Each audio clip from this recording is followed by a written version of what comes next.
ve olay mahallinde sadece jandarma ve AFAD çalışıyordu. Güvenlik,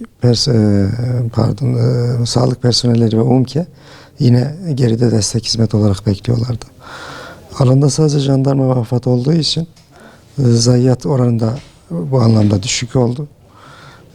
Vatandaşların da alanda olduğunu düşünmüş olsaydık çok daha facia olabilirdi. Farklı sonuçlar olabilirdi.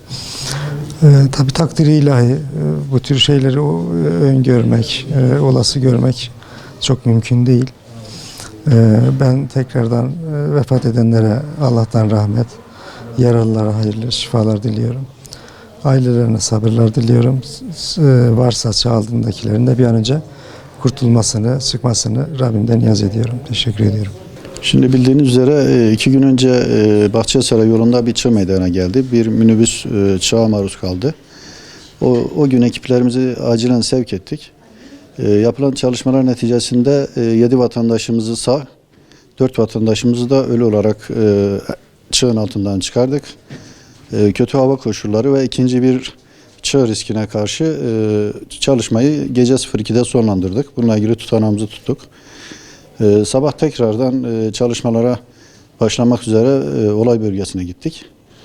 Daha önce çığa maruz kalan bölgede güvenlik tedbirlerimizi alarak vatandaşı ve orada çalışmaya gelen diğer kurum personellerini de çalışma alanına sokmadık.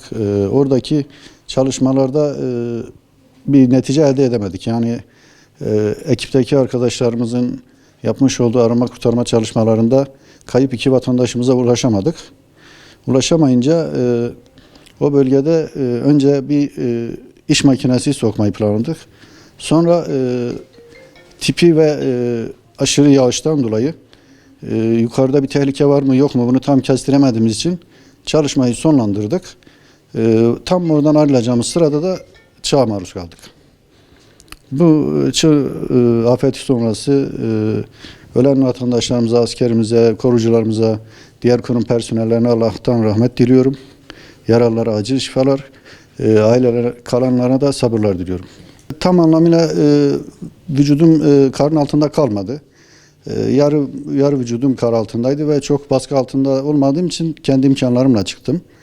O sırada ayağı çığın altında kalmış başka bir arkadaşımızı da çıkardık beraber, bir diğer arkadaşımla beraber.